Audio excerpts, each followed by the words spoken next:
a este acto hablar sobre Europa. De esta Europa en la que vivimos, que como decía la compañera Marina Albiol, candidata a las elecciones europeas, es como aquel transatlántico que se hundió tras chocarse con un iceberg. Una Europa que es como el Titanic, una Europa que se hunde y como en este famoso barco, los que se salvan son los que van en primera clase. Mientras tanto, las trabajadoras y los trabajadores nos están robando los botes y los salvavidas. Y estas son nuestra gente, las que a día de hoy se están ahogando. Esas personas mayores que no pueden pagar la factura de la luz. Los y las jóvenes que se ven forzadas a exiliarse. Los y las precarias que se quedan con sueldos miserables. Los millones de desempleados y desempleadas. Aquellos que les desahucian de sus casas y se quedan con deudas de por vida.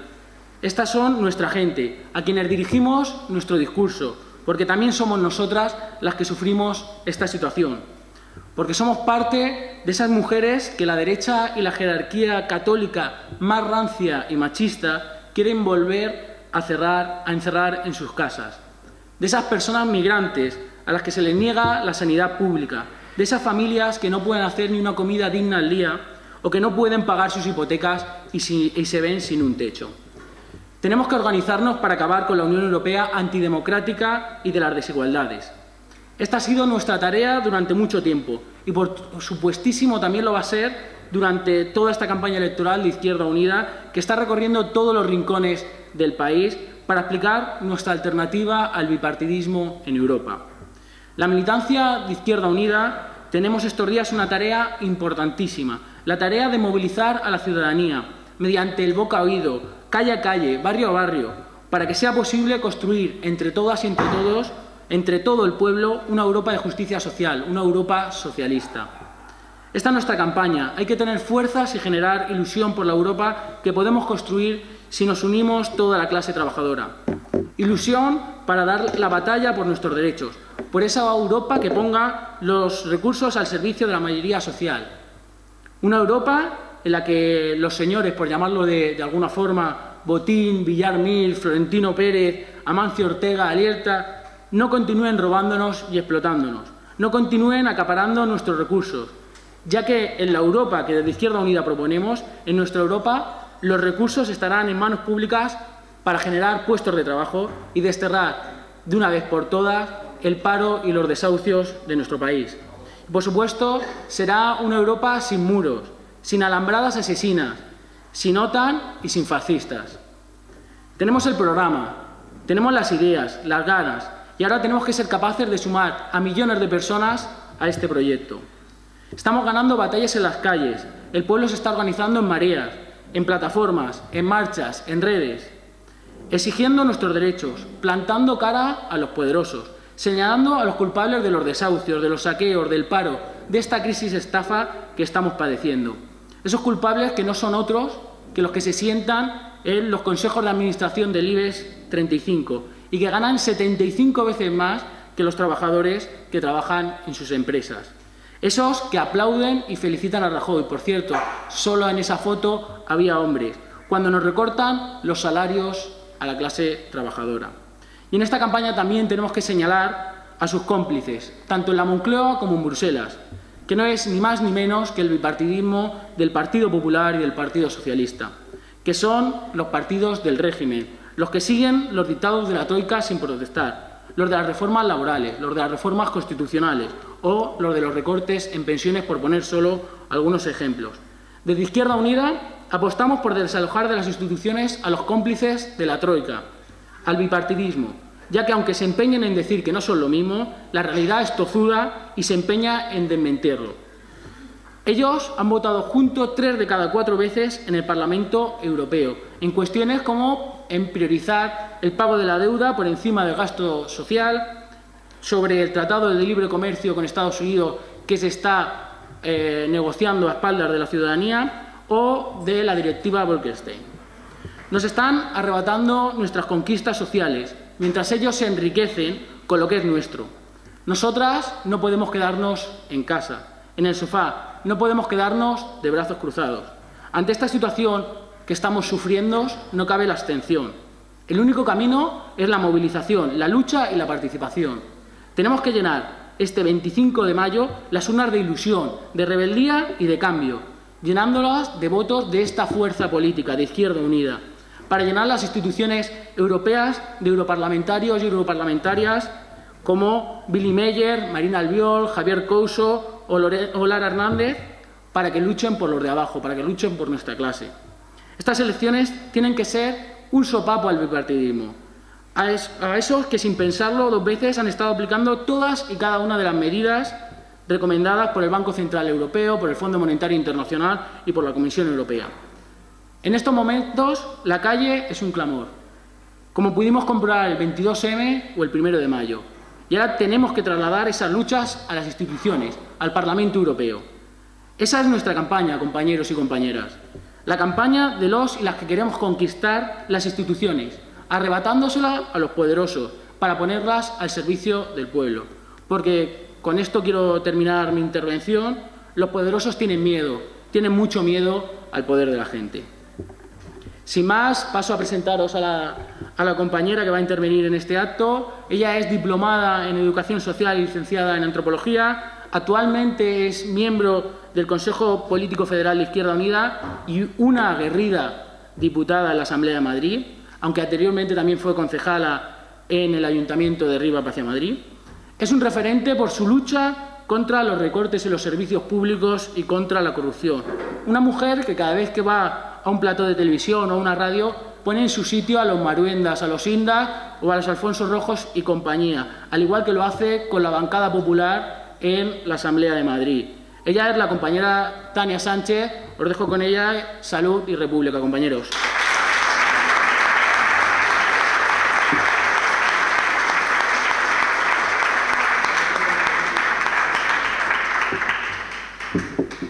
Bueno, muchísimas gracias por esa presentación. Siempre es incomodísimo cuando te presentan porque da un poco como así de ponerse colorado de las cosas que dicen los compañeros. Lo agradezco mucho, agradezco que me hayáis invitado. Es el segundo día que estoy en Valencia. Ayer no pudo haber actos porque se suspendió la campaña, pero la verdad que tenía muchas ganas de venir a Valencia a hacer campaña. Y tenía muchas ganas porque creo que Valencia y Madrid están íntimamente conectados, por desgracia para todos los ciudadanos y para la mayoría social, porque nos ha conectado el Partido Popular, nos ha conectado una tupida red que han tejido de empresas corruptas y de prácticas políticas que han denigrado la acción política y, sobre todo, que han robado el trabajo colectivo de todos y todas para repartirlo entre 4 amigos que se lo han llevado a Suiza mientras nos han dejado prácticamente con un erial detrás de ellos. Y creo que frente a eso es importante que empecemos a contrarrestar esa red, esa enmarañada red de empresas corruptas que han tejido el Partido Popular, esa red azul y desde luego cada día más caduca, que quiere dejarnos sin nada, y frente a ella creo que es urgente que empecemos a construir una red alternativa. Una red que para mí tuvo un momento que lo visualicé, que era el momento de que empezábamos a construir pasito a pasito una red alternativa a esa tupida red de corrupción, que fue el día 21 de marzo de este año, cuando las marchas de la dignidad llegaban a Madrid. La marcha del País Valencià entró a Madrid por mi municipio, que es Rivas Vacia Madrid, por un puente que hay a la entrada de Rivas, que es donde se desarrolló la batalla del Jarama, donde lucharon las brigadas internacionales,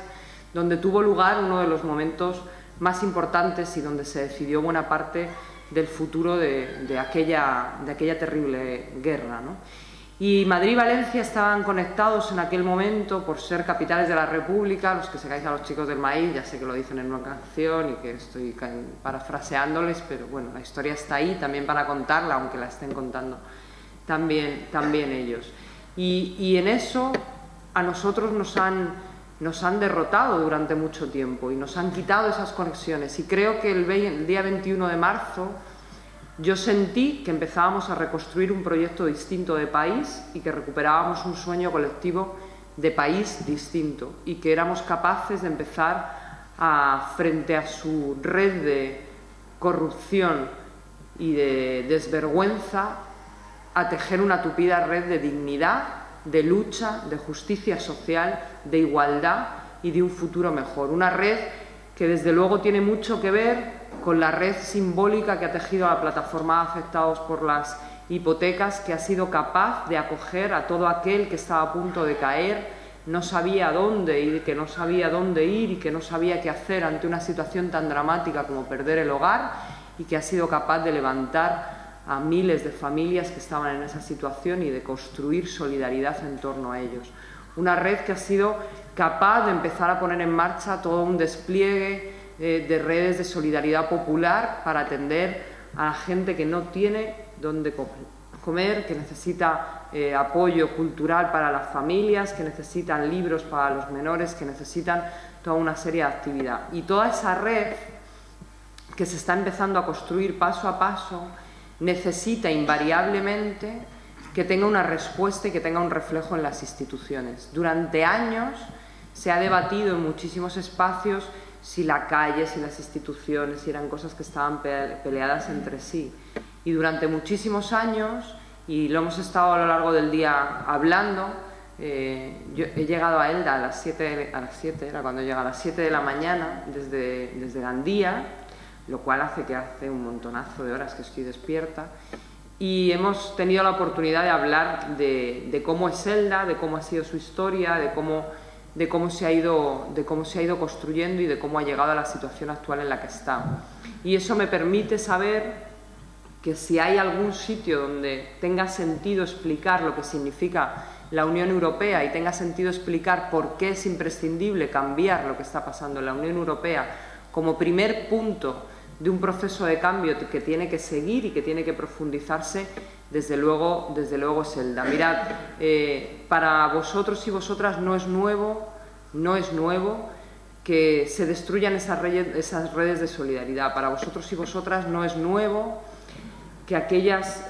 trabajadores y aquellos sindicalistas que estaban vinculados a la producción del calzado, cuando se producía calzado de manera única, cuando una fábrica producía un calzado de manera completa,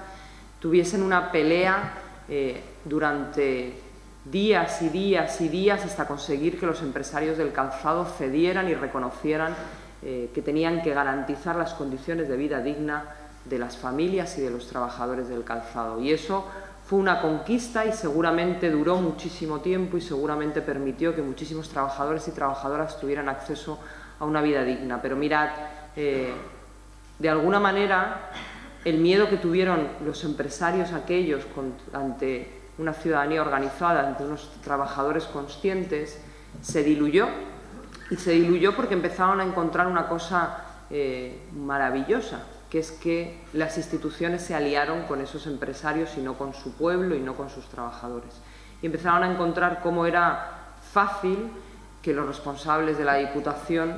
no solo ayudaran, no solo impulsaran, no solo dieran dinero, sino que además fomentaran que esas empresas dejaran de fabricar de una manera unitaria un producto, dejaran de ser empresas exclusivamente de producción y empezaran a descomponerse en pequeñas empresas, en pequeñas tareitas. Por aquí hago una suela, por aquí hago un diseño, por aquí hago una parte del curtido de la piel, y fuese descomponiéndose lo que había sido el centro productivo. Eso tiene que ver con Europa.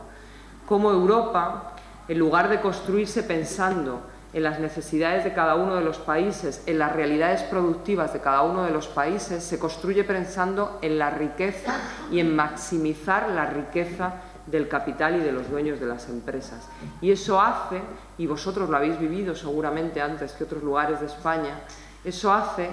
que alguien decida, sin consultar a la ciudadanía, sin que se debata en ningún sitio, sin que se someta a consideración de nadie,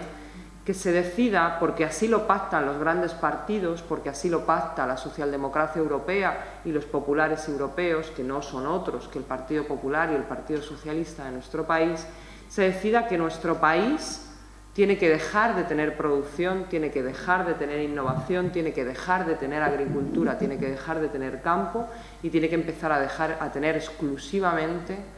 playa, ladrillo y servicios.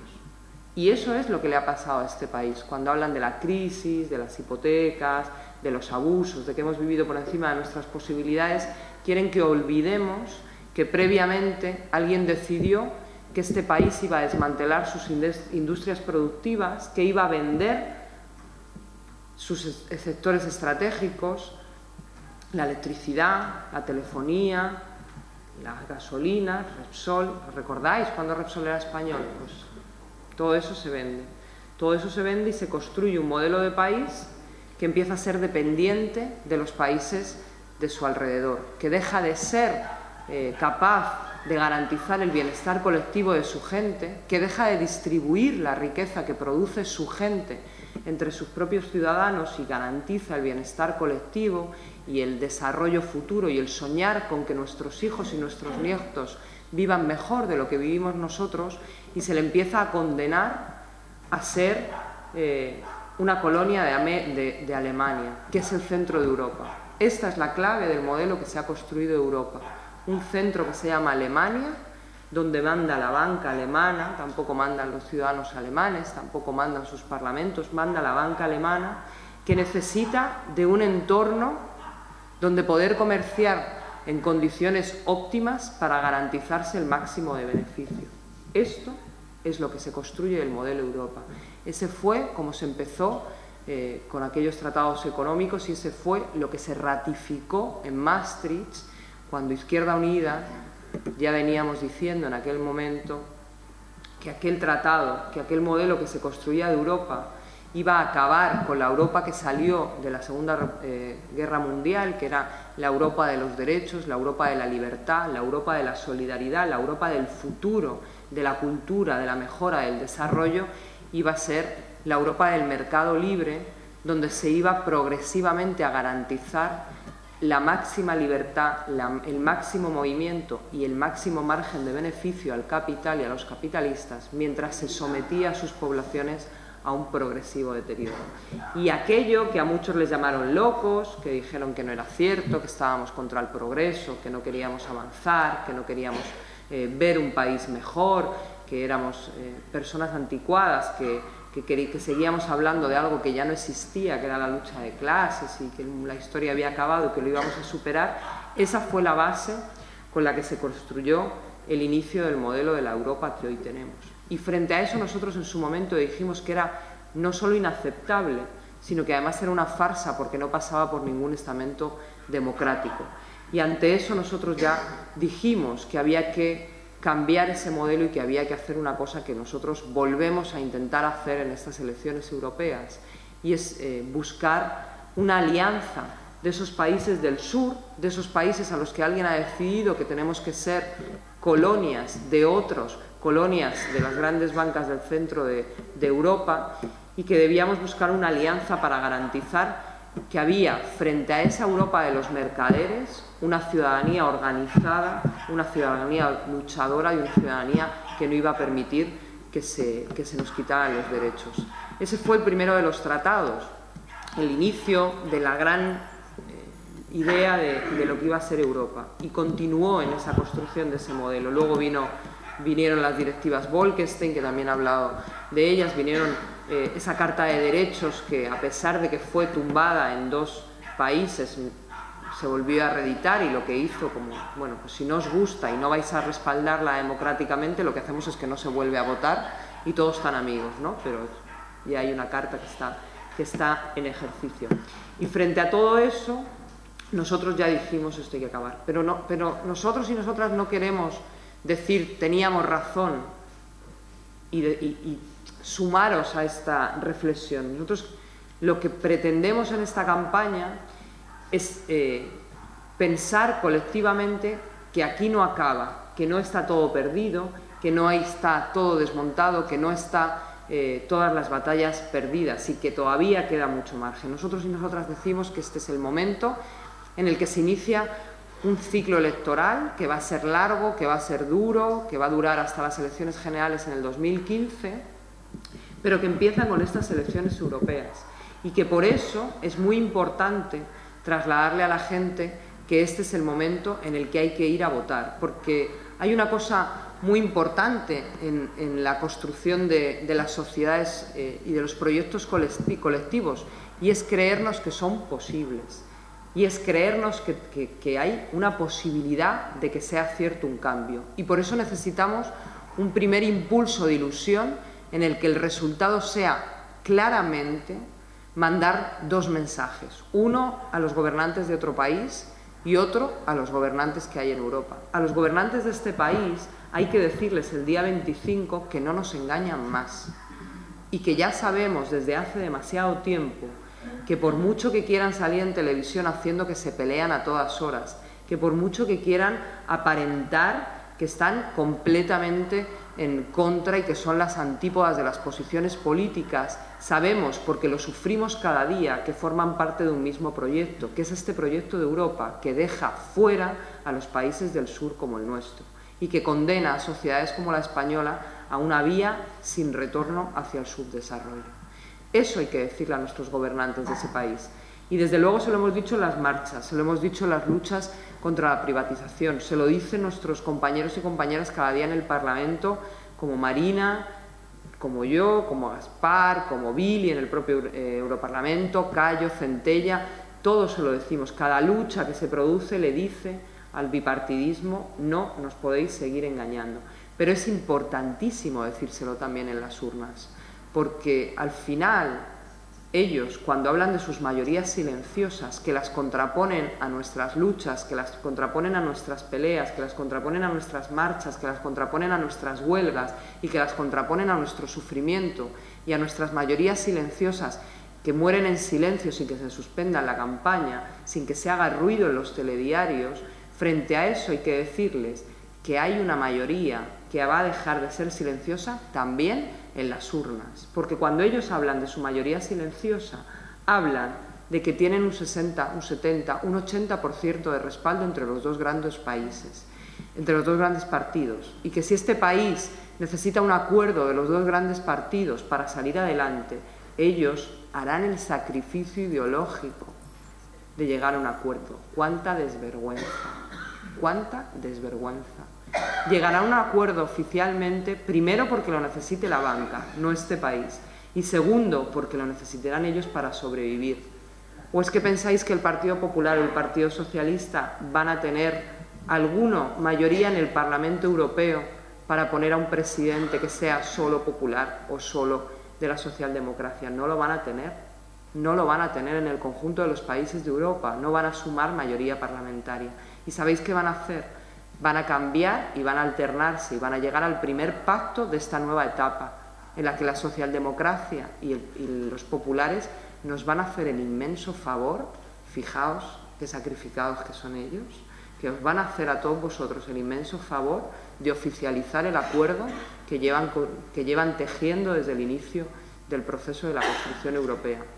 Y van a poner primero a Juncker y luego a Schulz, o al revés, primero a Schulz y luego a Juncker, o se van a sacar a un tercero de la chistera maravillosa de la antidemocrática europea para decir que lo hacen por responsabilidad. Fijaos,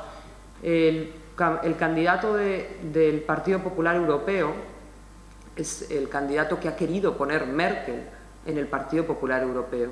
que hasta el último momento había dudas,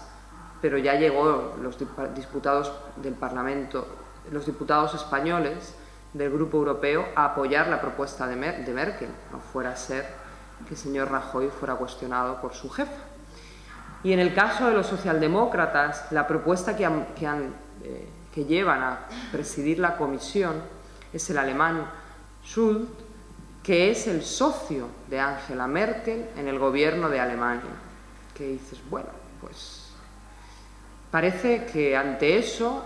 uno obviamente puede pensar: no hay alternativa, esto es un desastre, no tengo nada que hacer. Y desde Izquierda Unida lo que os queremos trasladar es que claro que hay alternativa, y que además hay una alternativa que es una alternativa real, que no es la alternativa de los dos partidos que llevan votando el 70% de las cuestiones en Europa juntos, que no es la alternativa de quienes se pusieron de acuerdo para sacar adelante la directiva Bolkestein, que es el respaldo europeo a todos los procesos de privatización de los servicios públicos que vive nuestro país. Lo que Izquierda Unida quiere deciros es que hay una alternativa que se llama Alexis Tsipras, que es el candidato de la izquierda europea a presidir la comisión. Alexis Tsipras, que como muchos y muchas sabréis, es no sé si allí es presidente, secretario, coordinador, jefe, vaya usted a saber el cargo, de Syriza, que es la coalición de los partidos de la izquierda en Grecia. Una coalición que ha tenido la virtud de movilizar la ilusión colectiva de un pueblo, el griego, que vive una situación peor que la nuestra, pero que acabaremos en esa situación si no cambian las cosas, y que tuvo la capacidad de generar la ilusión y de hacerles creer que era posible plantarse ante los recortes y ante las imposiciones de la Troika. Una organización Syriza que fue capaz de dar tanto miedo a todos los poderosos de Europa que durante la semana anterior a que se produjeran las elecciones en Grecia, en todos los telediarios de toda Europa se hablaba sin cesar del riesgo que corría la Unión Europea, del riesgo que corría el euro, del riesgo que corría el conjunto de los ciudadanos si ganaba Syriza las elecciones. Fijaos qué concepción de la democracia tienen quienes utilizan todo su poder mediático, quienes utilizan todo su poder económico para atemorizar a los ciudadanos que tienen que ejercer su derecho al voto y advertirles durante una semana: ojo, cuidado, que si esto sale os va a ir peor. ¿Qué clase de demócratas no permiten el ejercicio libre del derecho de los ciudadanos a optar por la fuerza política que mejor les representa? Y la otra cosa que caracteriza a Tsipras, al que yo siempre reivindico en los actos, es que ha dicho con absoluta contundencia una cosa que lleva Izquierda Unida en su programa y que lo llevan el conjunto de los partidos de la izquierda europea en su programa, que es que la deuda que vive este país, la que nos ha sometido, la que nos tiene obligados a priorizar ese pago a cualquier deudor antes que cualquier necesidad del pueblo, esa deuda que está metida en nuestra Constitución porque el señor Zapatero así lo quiso y porque lo pactó con el Partido Popular, esa deuda, punto primero, no se puede pagar, no se puede, es inviable pagarla, no tiene mucho sentido pensar que ese volumen de deuda que está 100 veces por encima de la capacidad económica de este país, vayamos a poder pagarla sin que hundamos el país. No es viable mantener unas condiciones de dignidad mínimas a la vez que pagamos esa deuda. Pero además dice una cosa que también lo dice Izquierda Unida en su programa y el conjunto de los programas de la izquierda europea, y es que la deuda no se debe pagar, que una buena parte de esa deuda no se debe pagar, porque es una deuda ilegítima. Una deuda cuya mayor parte tiene que ver con la decisión política, exclusivamente política, ni técnica, ni económica, ni imprescindible, ni natural, ni caída del cielo, la decisión política de convertir la ruina de la banca, que se lo habían jugado al casino y habían perdido, en la deuda de todos vosotros y todas vosotras. Ese es el origen de la deuda. Y por tanto, en algún momento hay que decirle alto y claro, y este es el segundo mensaje que hay que mandar el día 25 en las urnas, hay que decirle a la Troika que si ha pensado que una institución que no la hemos elegido los ciudadanos y las ciudadanas puede imponernos que vamos a dejar que nuestros hijos y nuestros nietos se mueran de hambre para garantizar que sus bancos y sus márgenes de beneficio se mantienen en la riqueza que tenían hasta antes del inicio de la crisis, no lo vamos a permitir, porque no se puede pagar esa deuda. Esos son los dos mensajes que hay que mandarle el día 25 al gobierno del bipartidismo de este país y hay que mandarle a la Troika. Y fijaos que todo esto puede resultar lejano, puede resultar que no tiene que ver con vosotros y con vosotras, pero os hablaba antes del calzado, os hablaba antes de la realidad que vivís. En esta tierra hoy me ha alucinado, me ha impactado bastante, porque una cosa es que se hable en abstracto de la economía sumergida. Una cosa es que se hable en abstracto de la economía sumergida, de cómo la gente no está en las calles, no está asesinándose por un cacho de pan o no está enfrentándose entre ellos y que, bueno, pues hay familias que lo mantienen, hay economía sumergida, dinero negro, que la gente hace chapuzas, hace lo que puede para llegar a fin de mes. Y otra cosa distinta es llegar a un territorio como este, donde los periódicos reconocen que hay un 30%, que ha subido un 8%, que ya está en el 30% y que los datos no oficiales están en el 50% de economía sumergida en el calzado. Pero que además es una cosa que lo sabe todo el mundo. Todo el mundo, que no es un secreto. No es que digan, no, cuando uno piensa en la economía sumergida, en los dineros negros, uno piensa que tiene poco más que irse a un callejón a intercambiar algo o que está metido en un sitio oscuro, ¿no? Y en Elda resulta que todo el mundo sabe que la gente vive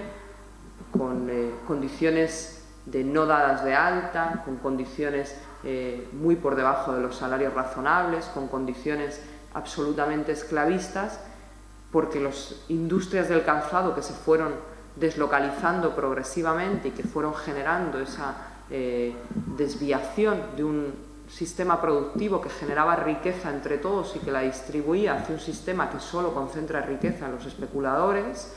se fueron progresivamente creciendo y sabiendo que cuanta más necesidad tuviese la gente, más fácil iba a ser tener esclavos en vez de trabajadores. Y frente a eso, nosotros desde Izquierda Unida lo que planteamos es que Europa tiene que ser garante de las condiciones de trabajo dignas para el conjunto de los ciudadanos y ciudadanas europeas. Y llevamos, por tanto, en nuestro programa que tiene que haber un salario mínimo garantizado y protegido por las instituciones europeas que sea el 60% del salario medio de la Unión Europea. Y decimos que tiene que haber un control y que tiene que haber una garantía del derecho sindical y de la capacidad de los trabajadores a organizarse frente a los abusos de los trabajadores. Y decimos que tiene que haber un salario mínimo y que tiene que haber unas condiciones dignas de vida. Pero además lo que decimos y lo que queremos repetir es que nos oponemos frontalmente a otra de las grandes claves que explican el modelo europeo, que es una Europa sometida a los intereses de Estados Unidos, a los intereses militares de Estados Unidos, que explican la guerra que se está a punto de acaecer en Ucrania. Solo y exclusivamente a Estados Unidos le puede interesar que haya una guerra en el centro de Europa. Solo a Estados Unidos, a ninguno de los europeos nos puede interesar una situación así. Ninguno de los europeos nos puede interesar que un gobierno nazi, después de dar un golpe de Estado, pueda gobernar un país como Ucrania. A ninguno de nosotros le interesa exclusivamente a Estados Unidos. Pero además somos una Europa sometida a los intereses económicos de Estados Unidos. Y la prueba es que el día 26, para que van a tener pudor de esperar más tiempo a que se constituya el Parlamento, a que se sepa lo que ha pasado con las elecciones, quién va a ser el presidente, el mismo día 26 tienen previsto firmar, que luego tendrá que ratificarse, pero ellos lo van a firmar, no tengáis empacho en que van a consultarlo con nadie,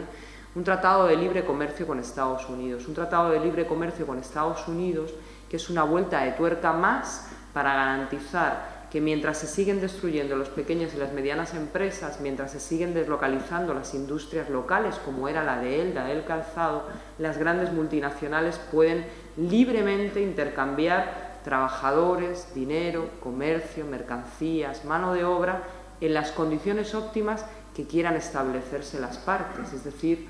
que si Estados Unidos tiene unas condiciones X, probablemente para poder comerciar con Estados Unidos, las empresas de Europa tendrán que poner esas condiciones laborales. Y claro, frente a eso, nosotros no podemos decir nada más que si se tiene que hacer un tratado de libre comercio con cualquier país, hay que explicárselo a la ciudadanía europea. ¿Qué significa? ¿Qué implica de manera inmediata? ¿Qué implica a largo plazo? Y sobre todo hay que someterlo a referéndum, porque ya está bien de querer ser el centro de la democracia del mundo y querer dar lecciones a todos los países del planeta sobre lo democracia y cómo se hace y qué es democrático y qué no es democrático, mientras se sigue avanzando en la destrucción del modelo de sociedad, sin consultarlo jamás con el conjunto de la ciudadanía. De la misma manera, y vuelvo un poco atrás, que nos afecta lo que pasa en Europa Cuando vivimos en municipios como este, que tienen una situación de deuda importante, es verdad que un alcalde que decide gastarse 2 millones en una obra pública en mitad de esta crisis no ayuda, pero esto ya será para el 2015 y ya vendremos otra vez a hablar de las políticas municipales de algunos ediles iluminados. Pero independientemente de esa obra faraónica que os quieren colar y que espero que luchéis con la ciudadanía contra ella, los ayuntamientos, que en su mayor parte tienen un problema serio de deuda y de liquidez, porque se ha frenado en seco las condiciones económicas, para poder desarrollar todos sus proyectos, para poder aprobar sus presupuestos, para poder intervenir en las cosas básicas que veis cotidianamente. Los ayuntamientos hacen cosas tan fundamentales como los servicios sociales, como buena parte de las políticas culturales, el centro cívico, como todas lo que tiene que ver con los mantenimientos de la ciudad, con tener unas ciudades dignas, limpias, normalizadas, donde podamos vivir a gusto. Para poder hacer frente a todo ese tipo de gastos, lo primero que tienen que pagar es la deuda que tengan. Y para garantizar que se paga esa deuda, lo que ha dicho Europa es que hay que contratar créditos a través de lo que han llamado los planes de proveedores. Los planes de proveedores lo han vendido como que iban a obligar a las administraciones públicas a que pagaran a los autónomos y a los pequeños empresarios, que obviamente tienen que garantizarse que se les paga. Pero se olvidaban de contar, cuando hablaban de estos planes de proveedores, que para hacerlos realidad, la Unión Europea le presta a la banca española privada, a través de los bancos privados por orden del Banco Central, porque el Banco Central es una institución privada que no responde a ningún parlamento ni responde a ninguna institución pública. Por eso también Izquierda Unida decimos que el Banco Central Europeo